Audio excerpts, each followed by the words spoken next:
Hello and welcome to the South Asia Chat, a podcast brought to you by the Institute of South Asian Studies at the National University of Singapore.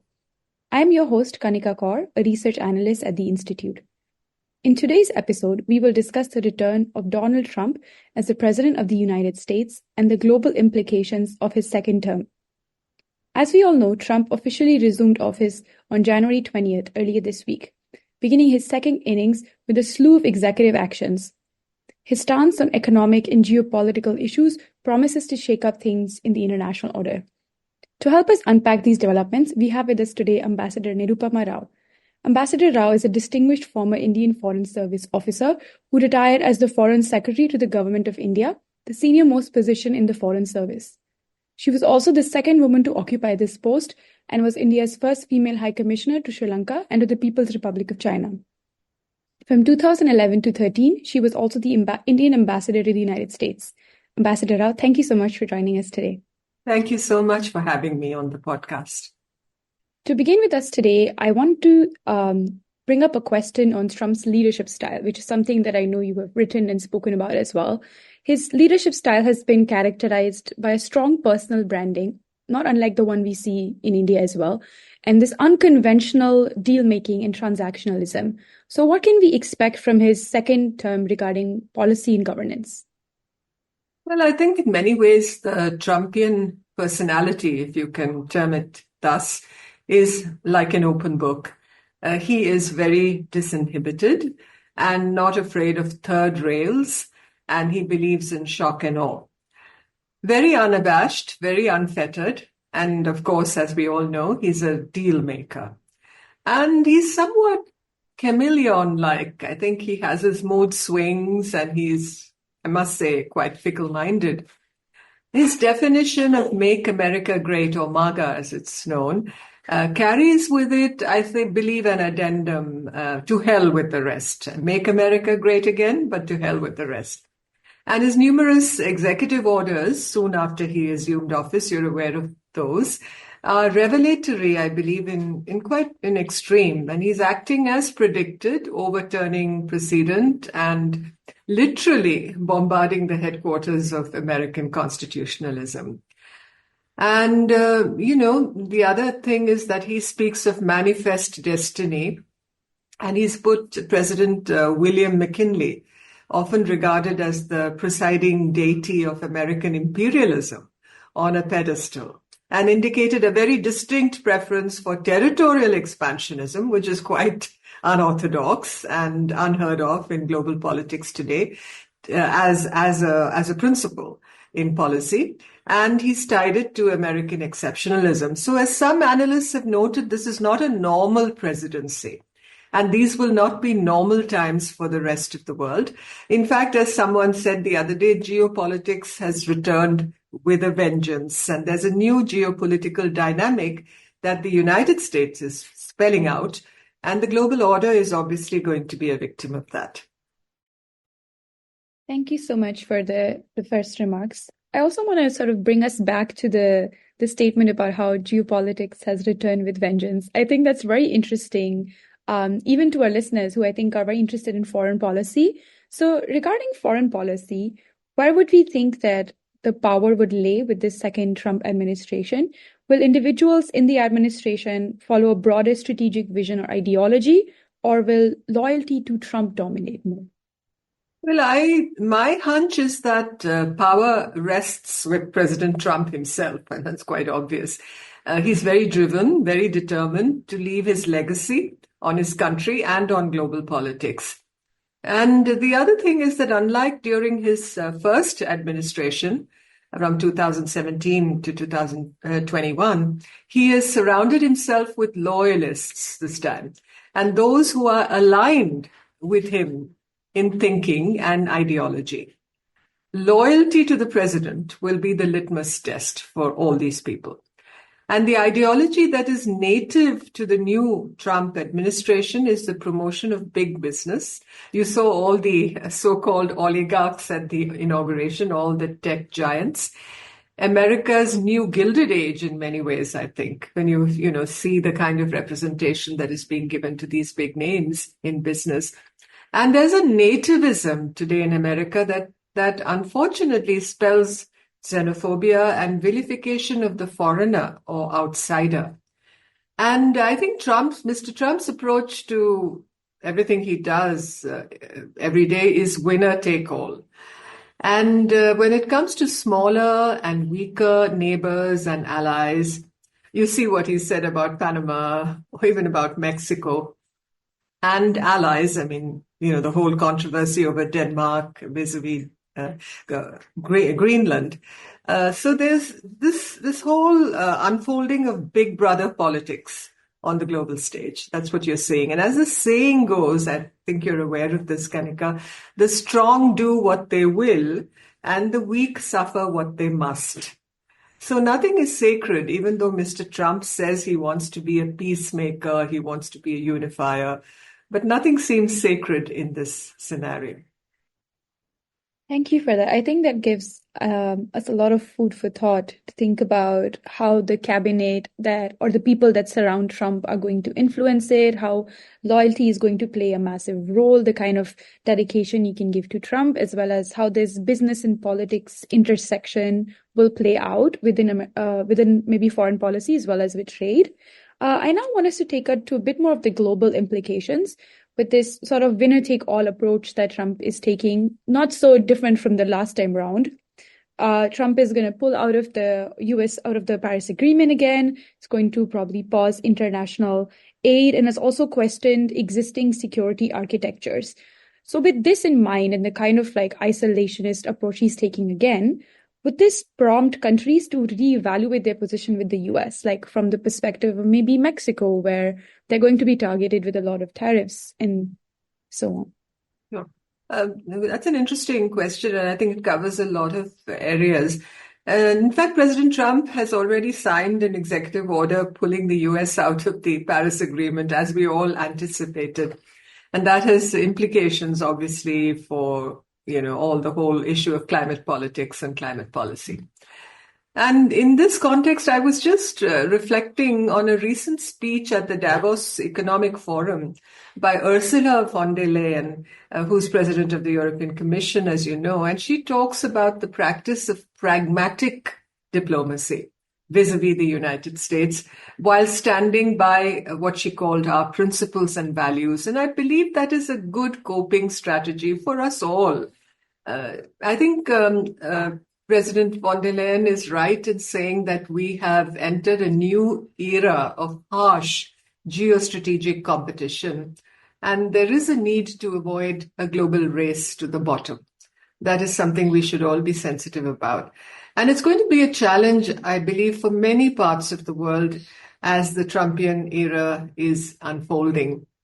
And the rules-based order that we all, swear by may no longer keep the world together. And you see that in his attitude towards multilateralism. And, he is very iconoclastic in his approach. Thank you. I think especially the part about pragmatic diplomacy is something that would be very interesting, especially for listeners that are interested in international politics and want to see the kind of responses that states should have and want to analyze that in a way. I also want to now maybe talk about the vacuum that the US would leave with this, with these decisions like pulling out of Paris Agreement and stuff, and how it possibly does create an opening for other countries like China to assert themselves as leaders in domains like climate action or reliable economic and becoming a reliable economic and security partner, especially in the global south. And I also want to see sort of how probably India would respond to this situation where the US is withdrawing slowly from various different multilateral forums, and you see a vacuum that perhaps maybe China can fill, and how maybe India should strategize and try to hedge their bets in the in areas, especially within Indo-Pacific and in regional politics. I think India, as you well know, has been a very vociferous champion of multilateralism and of cooperation, especially since it will involve the global south and the fortunes of the global south. And we need international cooperation. We need the involvement of everybody, especially the big powers, in ensuring that there is peace and stability in the world and there is no disruption, there is no chaos. and there is no mayhem. So that is something that we should all be concerned about, all of us multilateralists. And India believes in a multipolar world, as you know. We have not been, we have not been followers of unipolarity. We have always talked of multi-alignment. We've talked of strategic autonomy, and we've been supporters of multipolarity and multilateralism. Now, when it comes to China and the openings that it may see in this situation, I think we must first talk about the United States and China and their relationship. And this relationship is one in which both countries see each other as rivals, as competitors, peer competitors, let me say. However much the United States may be ahead in our estimation of China as a superpower. I mean, the United States still possesses much of the currency of being a superpower, being a hyperpower. And although that position may be diminishing and lots of people feel it has lessened with the rise and the emergence of China on the global stage. There's a great deal of ambiguity about the Trumpian approach to China because he blows hot and cold about that country, about China.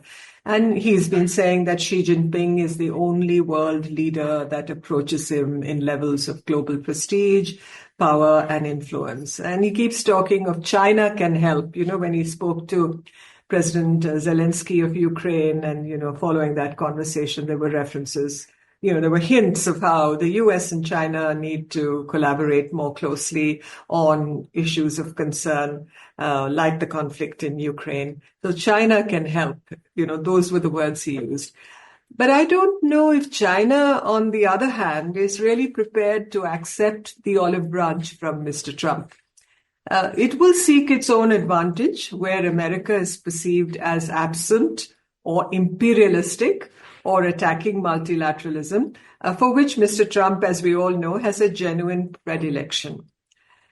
So what I think China will seek to do is to project itself as a champion of multilateralist values and of stability, of development, of so-called non-interference in the affairs of other countries, which is a kind of mantra that the Chinese keep repeating.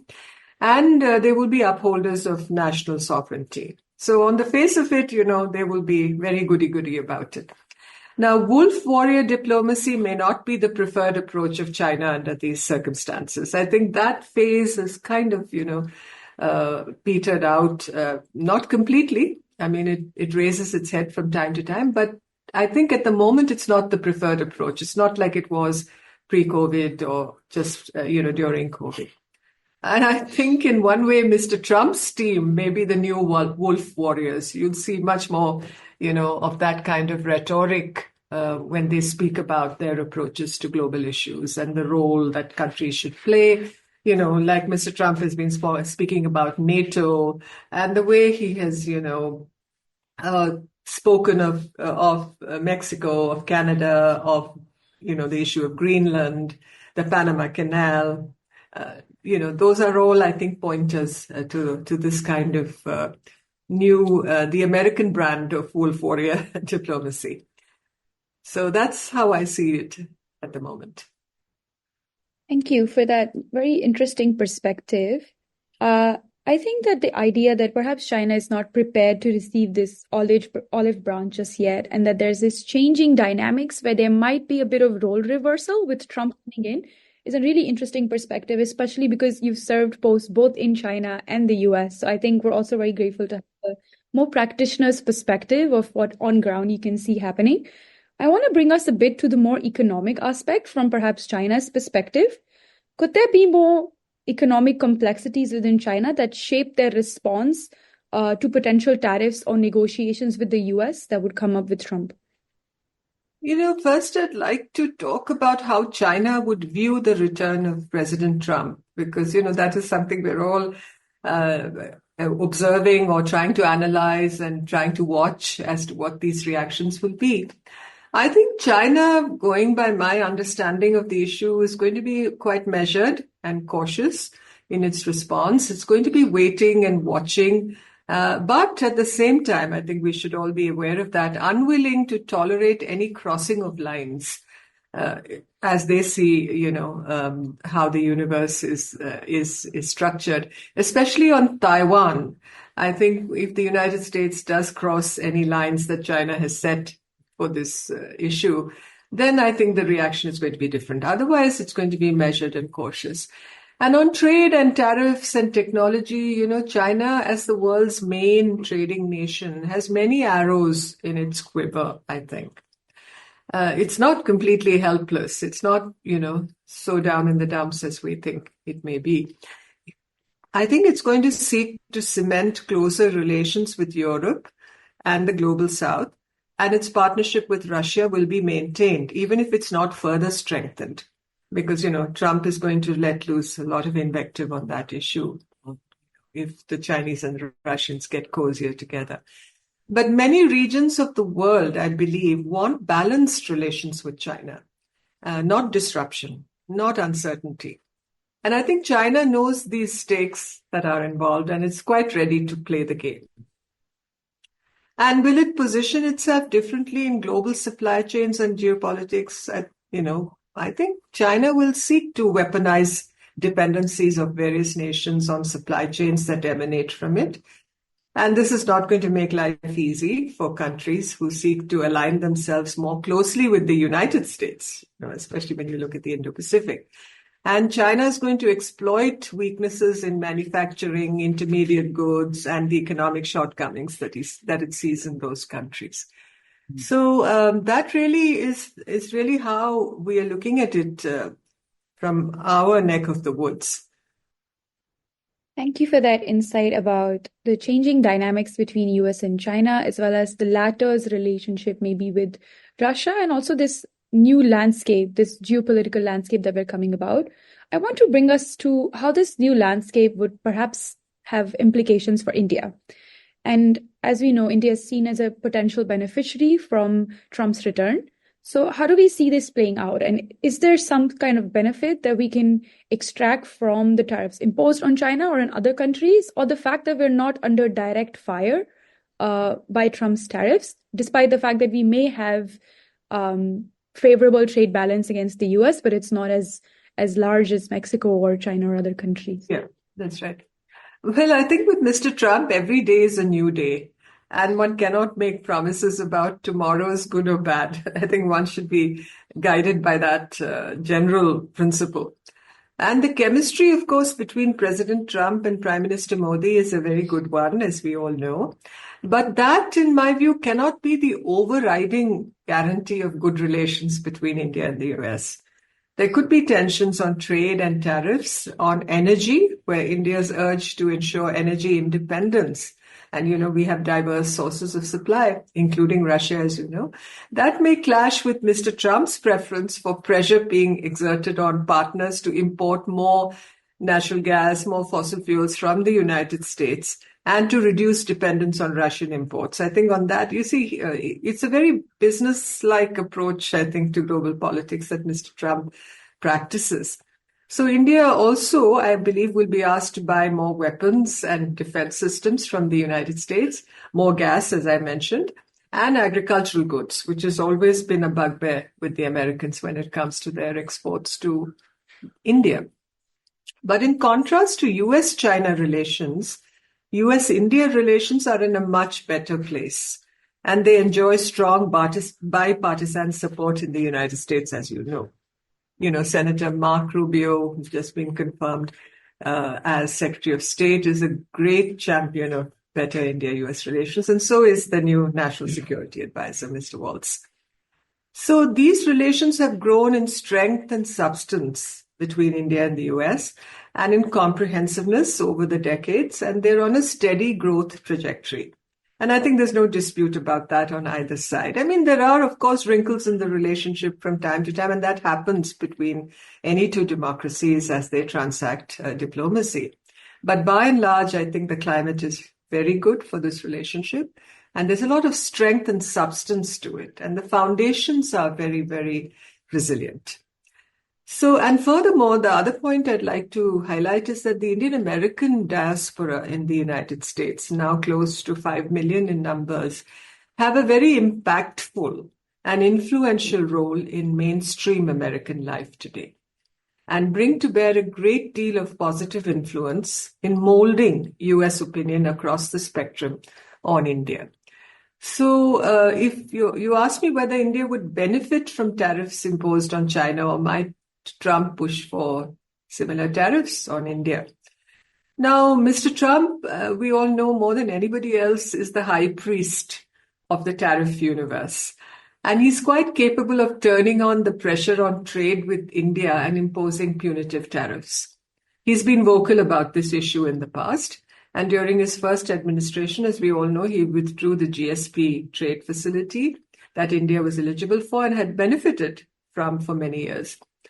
And he's, of course, also the promoter of deals, and India will have to engage in the diplomatic and negotiating steps that are necessary to bridge differences that may arise to safeguard our interests. And this calls for agility, it calls for deftness, it calls for pragmatic diplomacy and strategic foresight so that the relationship continues to thrive. But I think the essential drive from both sides will be to adopt this kind of approach and not, rock the relationship too violently on issues like this, because ultimately I think there are self-correcting mechanisms to this whole relationship.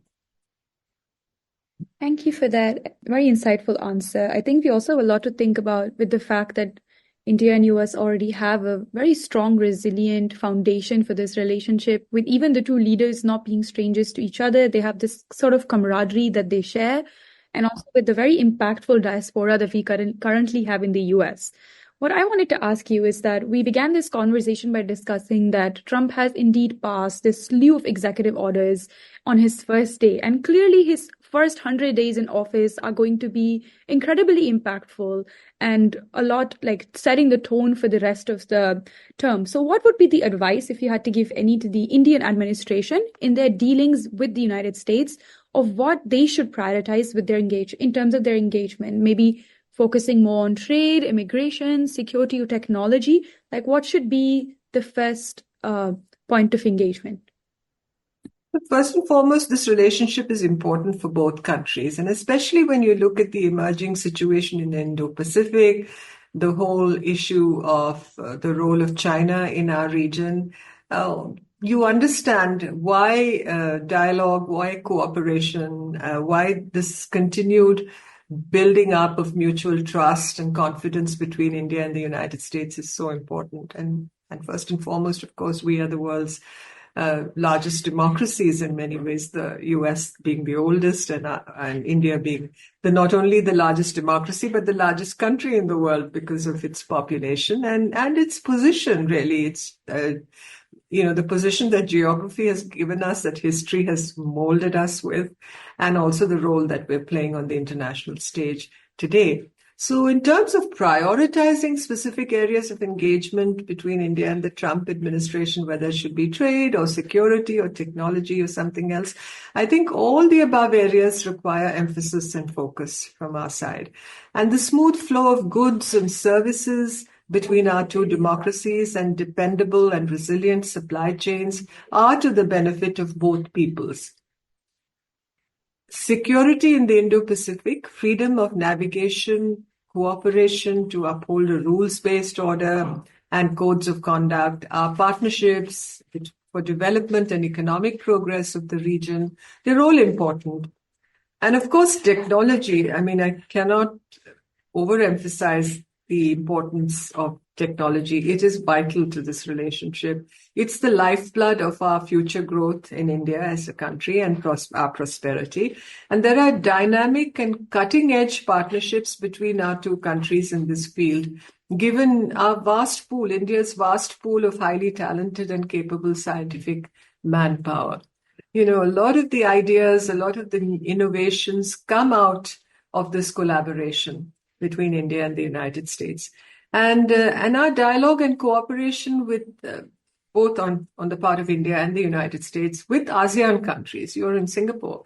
And with ASEAN, is at the core of our vision for the Indo-Pacific. So all these are areas, I believe, that we will increasingly collaborate on and cement our cooperation. And as I said, the China factor looms large over all this, but it's not the sole determinant of good relations or building mutual trust and confidence between India and the United States. It is, of course, a significant input to this relationship today, as it is for many countries in the region. Yeah, I mean, there is no denying the fact that we have to look at the rise of China, its role in the region, the approach it takes to land and maritime disputes. As you know, India has a complex dispute with China on the land border. It's one of the longest land borders in the world. And there have been tensions in the past years over the line of actual control between India and China. All these, I think, in many ways influence our outlook for the future and the kind of adjustments and the kind of agility that we have to adopt when it comes to the practice of foreign policy in our region. Thank you so much. I think it made a very good and very important point that I think we need to keep in mind about how this aspect of building this dynamic partnership with the US, it requires consistent efforts, and how India also has to be very strategic about how we engage with the US, especially within the region. So sort of bringing us to South Asia and the Indo-Pacific, Trump's approach to the region is undoubtedly going to impact India. But I think what I want to sort of ask you about is, would India be expected to play a different or maybe even broader role in the region? And how might this align with India's other strategic priorities, perhaps with blocs like the BRICS? Considering that we know Biden has elevated Quad to the summit level, I was wondering how you think India could also leverage the Quad's momentum for a more strategic advantage in the future while balancing its autonomy and other priorities. Well, the Quad is obviously, India is a very active participant and a partner in the Quad.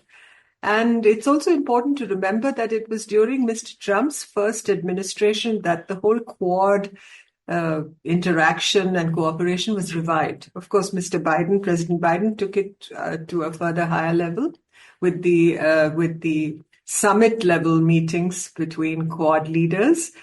So Quad is in an important place for us in the Indo-Pacific, and the areas of collaboration and the evolution of Quad over the last 4 to 5 years, I think, is a crucial development. And I'm sure it will be something that Mr. Trump will pay a lot of attention to, as will, the members of his cabinet. So that, I think, is something we have to keep in mind when you look at how the Trump foreign policy will be played out in our region in the coming years. Now, when it comes to India and South Asia, India is already a very key partner for our South Asian neighbors, given, its size, its position, its potential, and its growth and development in South Asia. So given the structure of the region, which is meant to be an integer, India is already a key partner for our South Asian neighbors. And we're not sparing any effort to promote peace and stability with most of our neighbors. Pakistan is an exception. It's not that we don't promote peace and stability and with Pakistan either. But, the circumstances surrounding that relationship are very complex, and they'll take their time to be resolved. Now, India doesn't favor any pressure from external parties on this count, and that approach is not going to change. And Mr. Trump knows that, I think, from the first administration. Then you come to Bangladesh. Recent events in that country have obviously cast a geopolitical shadow in an extremely sensitive territorial space. And we're very concerned about recent events within Bangladesh because their impact is felt across a porous, long land border, 4,000 kilometers, and it affects our peace and security. And apart from this, of course, there is the treatment of minorities within Bangladesh and the fallout of internecine fighting between political parties in that country. And what is worrisome also and very concerning for all of us is the role of fundamentalist Islam in what is already an extremely disturbed and tense situation within that country. So as a next-door neighbor of Bangladesh, India is deeply and very legitimately concerned about the events there. Mr. Trump, I believe, can be expected to take a more non-partisan and less subjective view on this issue or approach on this issue than the previous Biden administration did. I mean, that's an honest view from India. And there is, of course, also the issue of China, on which I believe there's been an overall meeting of minds between India and the US. I just mentioned it, on concern about Chinese behavior patterns in the Indo-Pacific. So all this, I think, aligns with our strategic goals. And I don't see any clash of interests between India and the United States on our neighborhood policy. Mr. Trump is furthermore expected to focus on issues of more immediate concern to his MAGA strategy within the United States and, in terms of their domestic situation, and with relationships with U.S. allies. They have the United States has many allies all over the world. It has many, many, equities, as it were, in many places across the globe. And of course, there is the whole issue of Middle East policy, Russia-Ukraine conflict, and of the crucial question of China. But there is really no clash of interests between India and the United States in terms of building our bilateral relationship, in our outlook on a number of regional and international issues, and in the direction in which this relationship should evolve for the future. Thank you so much for that. I think we should now, for the last question, move a bit away from geopolitics as well as implications for India. And I just want to focus a bit on immigration, because I think that's also a very important issue for our listeners. So I wanted to ask you about how India could possibly protect the interests of its citizens, as well as the ones especially within the US right now that already have an existing H-1B, and ensure that that they have smoother renewal processes, something that we can perhaps negotiate with the US under taking into consideration the fact that a lot of Trump as well as his closest advisors have a sort of hawkish policy on immigration. And secondly, whether it's possible for India to put forward a sort of high-skill immigration option that benefits both nations. Well, I think immigration is a highly charged subject, especially illegal immigration in the United States today. And Mr. Trump has turned it into a powerful political weapon against his opponents. We've seen that unfolding.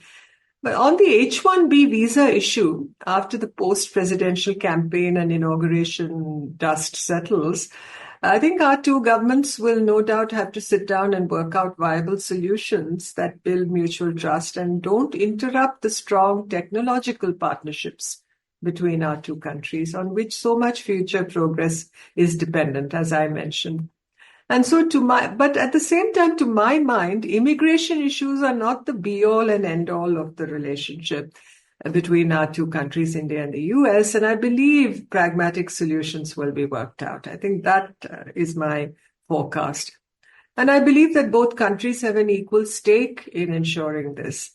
And the American tech firms who have a stake in bringing Indian tech talent over for their business operations and their research and innovation will, I'm sure, also lobby with their government for sorting out the H-1B visa issue. So that's how I'm kind of plotting this scenario. Thank you so much, Ambassador Rao, for your invaluable insights into these pressing issues. I think this discussion today has shed light on various challenges and opportunities for India, as well as the global community as we navigate this new chapter with the US leadership. Thank you so much. You're listening to the South Asia Chat. To learn more about our work, please visit us at isas.nus.edu.sg. You can also get updates through our social media. We're on X, LinkedIn, and Facebook.